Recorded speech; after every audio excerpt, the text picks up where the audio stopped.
get back out on the field, punch it in the end zone again. They know it's not easy, but what they do have going for them, they did score the last time. They think they've got... And that's caught inside the 30. And he takes this down deep into Cleveland territory. A big play there just before halftime. 51 yards in the red zone this time.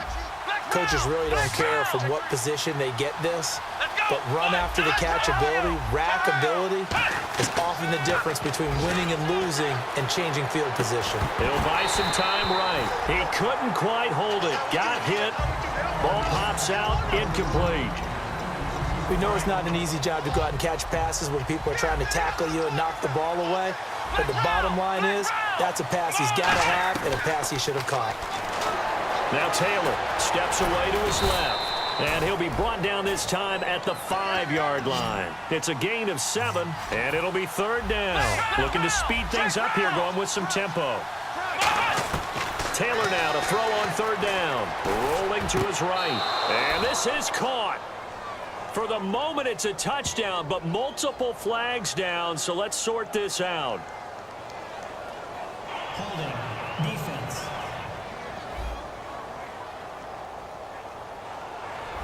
A penalty is declined. He was able to move around and found some vision to throw the football. And how about how he ended it? Boy, he had some zip on that throw. Yeah, it doesn't hurt to have an arm like that. Results in the touchdown here. Great play offensively. Following the penalty, it's Rawls. And he is met at the line of scrimmage, and he goes down right there. Officially no gain on the play, and it's 2nd down. And they're going to speed things up here.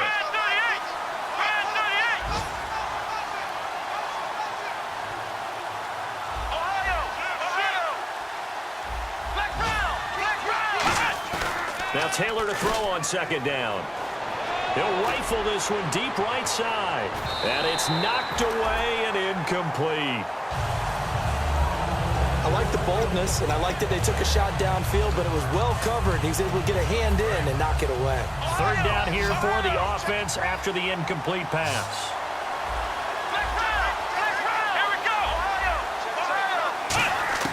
From the shotgun, it's Taylor sliding out of the pocket. Now he's going to throw deep right side. So they took a shot there on 3rd down, couldn't get it. Now it's 4th.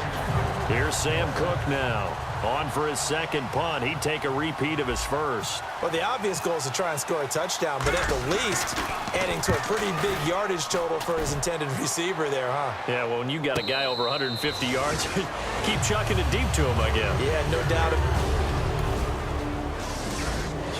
To live action. Let's see what this offense can do here on this play. The Patriots offense now. They work their way back onto the field. And a tight game after punting last time. See if they can get something going on this drive. As they head to the field now, with the game this close, you've got to feel there's a sense of urgency for them going on offense right now.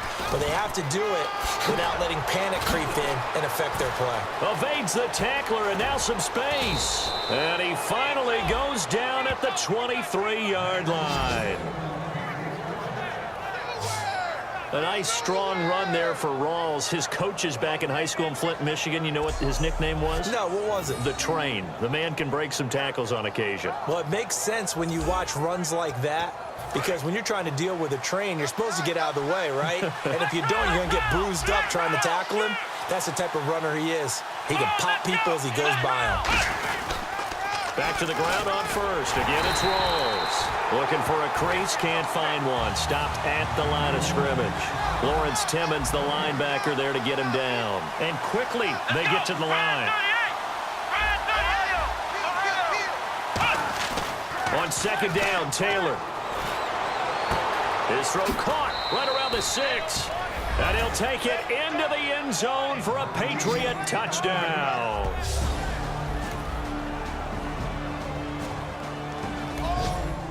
The offense back on the field here. Let's see what they can do on this play. And the Patriots gearing up to go now. And they'll just simply be looking to build off the confidence of the last time out where they scored a touchdown. And confidence is powerful, isn't it? When you scored once, you feel like you can go back out there and get it done again. Doesn't matter what the defense throws at them. They feel like they're in a groove right now, and they want to get out there and show it. Yeah, hoping to stay in that groove here this go-around. It's always tough for the guys throwing the football when they think they've got a completion and the ball's almost there, and then someone sneaks a hand or two in and bats it away. Now Taylor down around his goal line. And left side here, it's Graham. And he's able to get this up just shy of the 15. And as our graphic shows, sort of back to his old form, you requested a meeting with a tight end coach.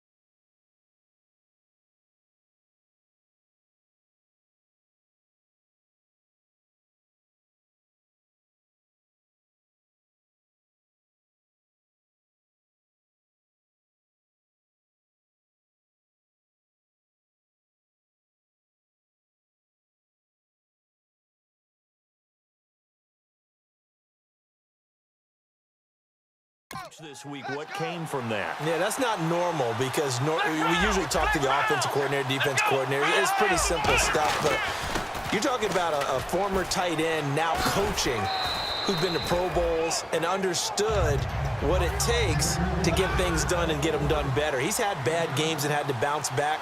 So I just asked him, what kind of advice did you give him? What do you do with him? He just said, I told him to relax. He's one of the best in the game. Let's go play. And it's worked out pretty well in this one. Taylor going up top. And that's caught inside the 35. And all the way in. Touchdown, New England. Tyler Croft.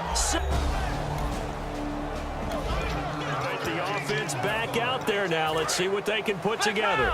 Out comes the New England offense to see what they can do this time. And that recipe on their last drive that resulted in the touchdown looked pretty good, so they'll be hoping to do that once more.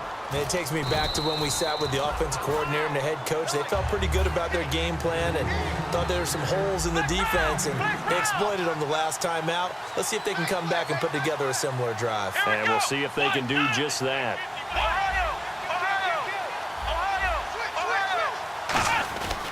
On second down, here's Taylor. Looking deep here for Macklin. And intercepted. Maybe the turning point they need. Picked off by Morris Claiborne. And he'll bring it all the way back just a yard or two shy of midfield. So back to live action. Let's see what this offense can do here on this play. Now the Patriot offense set to take over again. And following the interception, just any interception, are you a little bit more cautious when you start that next drive, or no, you just throw that out the window? I think you are. I don't think that there's any way you can run back out there and go, totally didn't affect me. Let's just go ahead and be loose with the football again. You're going to take care of it, but you have to be careful about being too cautious because now you can't run any offense at all. Still want to attack. We'll see how they attack him here. And it pops free. The collision there jarred the ball loose and brings up second down.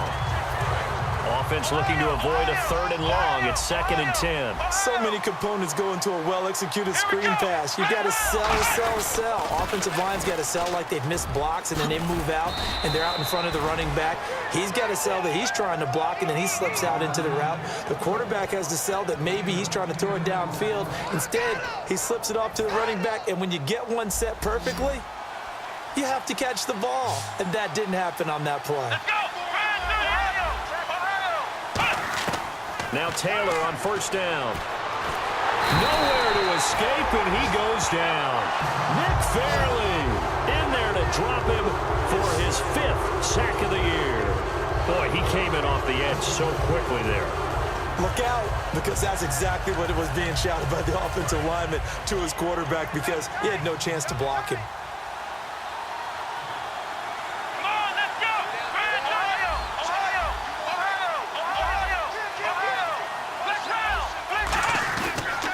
On second down, Rawls. And he is going to lose yardage here. It'll be a loss of 1, and they're going to be staring at a 3rd and long here. The 4th quarter here, they've got the lead. They want to keep it on the ground. That's what they're doing. Smart football. Keep the clock grinding, keep it going. But you got to figure now, they're going to see more people stacked up in the line of scrimmage as they try and bleed it out. Time for a break. We'll come back, see what transpires after this. So the Patriots with the football as we get you reset. They're facing a critical 3rd down now as they try to hold on to this lead. It looks like a nickel set now for the Browns on 3rd down. They stay on the ground. This time it's Johnson. And he'll get it out. And now a timeout called defensively by the Browns. So a defensive timeout, chance to regather, regroup, and get set as we resume action.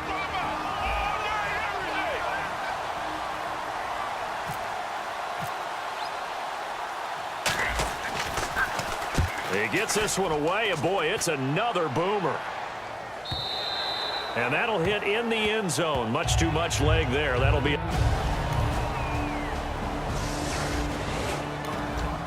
The offense back on the field here. Let's see what they can do on this play. The Patriot offense now set to come back out onto the field. They've got work to do, but they do still have a bit of time here. And they've got to feel comfortable with that, but they have all their play sequences called. If they get out of bounds, that allows them to huddle and call another play, but if they don't, it's hurry up to the line of scrimmage and either spike it and stop the clock or continue to move it downfield in order to try and get in range and win this game. See if they can do just that.